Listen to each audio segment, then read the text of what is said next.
Assalamualaikum warahmatullahi wabarakatuh. Kami dari kelompok 1 pengantar ilmu sosial akan mempresentasikan materi bab 4 mengenai sosiologi. Baiklah, mari kita simak materi berikut ini.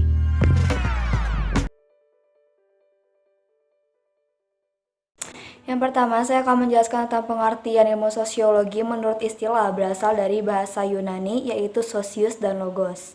Sosius yang berarti berkawan atau bermasyarakat dan logos yang berarti ilmu, sehingga dapat diartikan ilmu sosiologi adalah ilmu tentang masyarakat. Pada umumnya, ilmu sosiologi bukan berfokus kepada pemecahan masalah, namun kemunculan ilmu sosial bertujuan untuk membuat masyarakat sebagai makhluk rasional ikut ambil bagian dan aktif dalam gerakan sejarah. Kemudian, menurut Sukanto, karakteristik sosiologi mencakup beberapa hal, yaitu yang pertama, sosiologi merupakan bagian dari ilmu sosial. Kedua, bukan merupakan disiplin normatif. Ketiga, bertujuan untuk menghasilkan pengertian-pengertian dan pola-pola umum. Keempat, merupakan ilmu sosial yang empiris, rasional, dan faktual. Dan yang kelima, merupakan ilmu pengetahuan abstrak, bukan tentang ilmu pengetahuan yang konkret. Lalu, secara tematis, ilmu sosiologi dibedakan menjadi 10 subdisiplin, yaitu sosiologi pedesaan, perkotaan, industri, medis, wanita, militer, keluarga, pendidikan, seni dan agama. Lanjut ke sub yang kedua. Sosiologi menggunakan dua pendekatan, yaitu pendekatan kuantitatif yang menggunakan bahan dan keterangan berupa angka sehingga dapat terukur, serta pendekatan kualitatif yang menekankan pada makna-makna yang terkandung atau teramati. Untuk penelitian sosiologi, ada beberapa metode yang digunakan, yaitu metode deskriptif, metode eksplanatori, metode historis komparatif, metode fungsional, dan metode studi kasus. Teknik pengumpulan data sosiologi diantaranya yaitu sosiometri, wawancara atau interview, observasi, dan observasi partisipan. Sosiologi memerlukan beberapa ilmu bantu, diantaranya yaitu statistik untuk menghitung data kuantitatif, kemudian psikologi yang berhubungan dengan latar belakang dan proses mental. Yang ketiga, etnologi, yaitu ilmu tentang budaya yang digunakan untuk mengkaji tradisi-tradisi yang berkembang pada suatu masyarakat. Yang keempat, arkeologi atau ilmu tentang peninggalan atau kebudayaan suatu bangsa. Dan yang terakhir adalah antropologi, yaitu ilmu tentang manusia. Sosiologi memiliki 3 macam penelitian. Pertama, penelitian lengkap. Kedua, penelitian fact-finding. Dan yang ketiga, penelitian interpretasi kritis. Lalu, apa kegunaan sosiologi? Menurut Sukanto 1986, secara praktis, kegunaan sosiologi berfungsi untuk mengetahui, mengidentifikasi, dan mengatasi problema sosial. Problema sosial tersebut terbagi menjadi 2 fokus kajian, yaitu fokus kajian makro yang dibedakan berdasarkan bidang-bidang keilmuannya, serta fokus kajian mikro yang dimana sosiologi difungsikan dalam memberi informasi untuk mengatasi masalah-masalah keluarga seperti disorganisasi keluarga.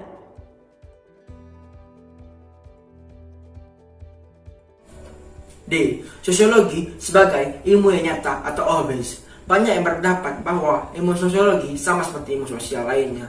Para ahli sosiologi berkata bahwa kita terlalu banyak menghabiskan uang untuk menemukan apa yang telah diketahui oleh banyak orang. Masalah ini disebabkan karena ilmu sosiologi yang dihadapkan dengan dunia masyarakat yang sebenarnya tidak begitu aneh, di mana orang-orang secara umum telah akrab dengan konsep-konsep yang diperkenalkan oleh ilmu sosiologi. Maka itu, untuk memperoleh sesuatu yang baru, harus dilakukan penelitian secara seksama dan hati-hati. Adanya pernyataan-pernyataan yang menekankan tentang pentingnya akal sehat, common sense, dan pertimbangan atau pemikiran yang memberikan dukungan terhadap sosiologi memang tidak boleh diabaikan, tetapi juga tidak sering menyesatkan. F. Hubungan sosiologi dengan ilmu sosial lainnya. Pertama, hubungan sosiologi dengan ilmu ekonomi. Keduanya merupakan basis sosial tentang perilaku ekonomi. Kedua, hubungan sosiologi dengan ilmu politik. Keduanya memiliki kemiripan dalam pokok kajian, konsep-konsep, dan metode. Ketiga, hubungan sosiologi dengan ilmu sejarah. Para ahli sosiologi sering meminjam peranan penyelidikan dalam historis atau peran para sejarawan dan penelitiannya. 4. Hubungan sosiologi dengan psikologi. Karena psikologi cara memahami kepribadian dan perilaku yang dipengaruhi oleh individu-individu sosial. Hal inilah yang berhubungan dengan sosiologi. Kelima, hubungan sosiologi dengan antropologi. Para ahli sosiologi sering meminjam konsep dan pendekatan para antropologi. Berikutnya, saya akan menjelaskan tentang sejarah perkembangan sosiologi.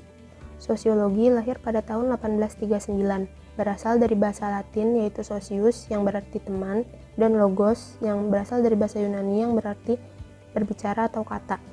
Dengan demikian, sosiologi merupakan ilmu kemasyarakatan. Dengan demikian, sosiologi itu yang dalam pertumbuhannya nggak bisa dipisahin dari ilmu-ilmu sosial lain seperti ilmu geografi, ilmu ekonomi, dan lain-lain.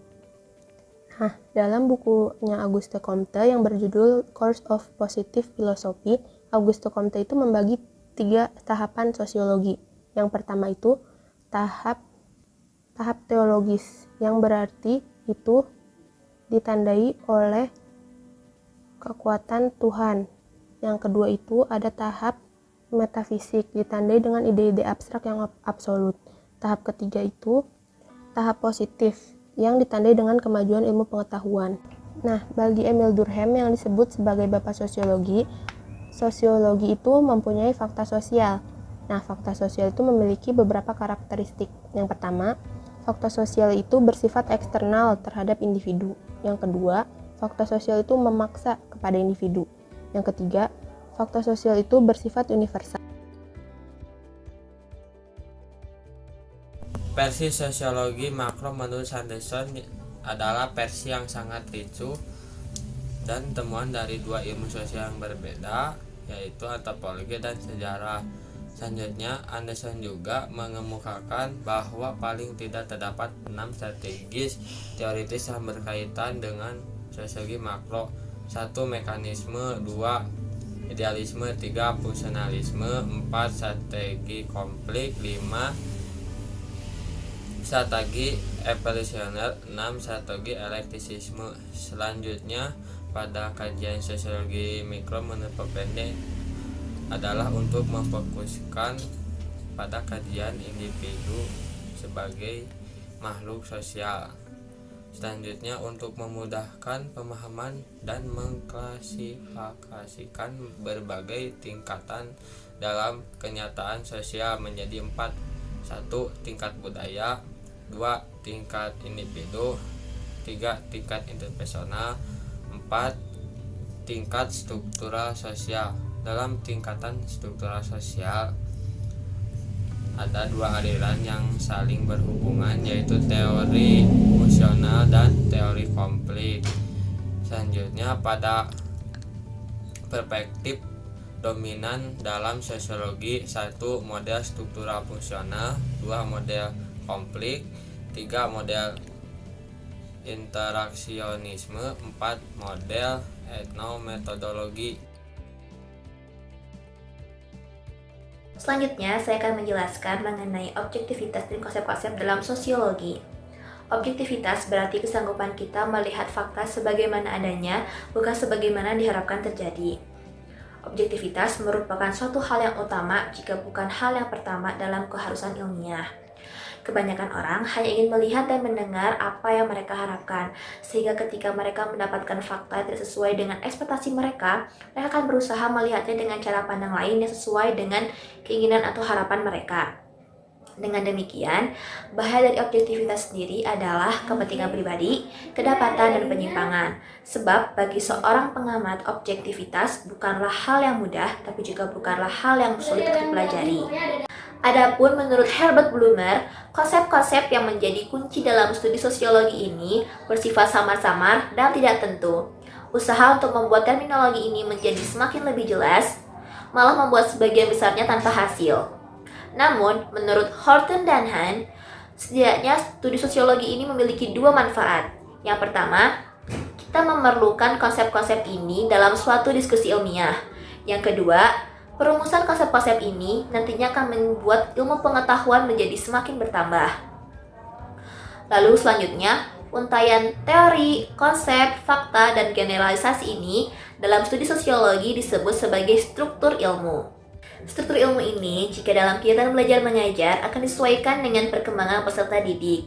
Biasanya, teori-teori yang akan disampaikan juga akan disesuaikan dan akan lebih mudah dimengerti dibandingkan harus menghafal banyak peristiwa-peristiwa yang bersifat kolektif memori. Adapun, konsep-konsep dalam sosiologi diantaranya adalah masyarakat, peran, norma, sanksi, interaksi sosial, konflik sosial, perubahan sosial, permasalahan sosial, kelompok, penyimpangan, globalisasi, patriarki, patronase, dan hierarki. Sekian yang dapat saya sampaikan, selanjutnya akan dijelaskan mengenai generalisasi dan juga teori-teori dalam sosiologi. Nah, udah tahu kan konsep-konsep dalam sosiologi itu ada apa aja? Selanjutnya dalam struktur ilmu setelah konsep adalah generalisasi. Ya, dalam generalisasi ini tidak berbeda jauh dengan konsep karena ada 14 generalisasi dalam sosiologi ini dia. Nah, apa sih jadinya perbedaan antara konsep dengan generalisasi jika sama-sama saja? Nah, jadi dalam generalisasi ini adalah pernyataan hubungan dengan konsep atau lebih, di mana bukan sekedar pernyataan yang diperbawakan, tapi satu kesatuan pengertian, sehingga dalam generalisasi ini pengertian dari konsep-konsep tersebut lebih dipersempit karena untuk membantu berpikir dan memahami hubungan konsep-konsep tersebut. Nah, sampailah kita pada tahap terakhir struktur ilmu, yaitu teori. Dalam kebanyakan ilmu pengetahuan, ilmu tersebut akan diterangkan oleh grand theory. Dan grand theory yang paling populer untuk ilmu sosiologi adalah teori tindakan sosial dan teori sistem sosial dari Talcott Parsons. Dalam teori tindakan sosial, Parsons sangat dipengaruhi oleh pemikiran ahli-ahli sosiologi terdahulu yang dibagi ke dalam 3 tindakan, yaitu tindakan memiliki suatu tujuan, tindakan terjadi dalam suatu situasi, dan tindakan diatur sehubungan dengan alat dan tujuan. Lalu dalam teori dalam sistem sosial, Parsons dan kawan-kawan mengembangkan kerangkanya dalam AGIL. Nah, lalu selain dari Parsons ada 5 teori yang diungkapkan oleh para ahli. Ada teori evolusi dari Herbert Spencer, ada teori teknologi dan ketinggalan budaya dari William F. Burn, teori dramaturgi dari Erving Goffman, dan teori struktural dari Anthony Giddens, dan yang terakhir teori globalisasi dari George Ritzer.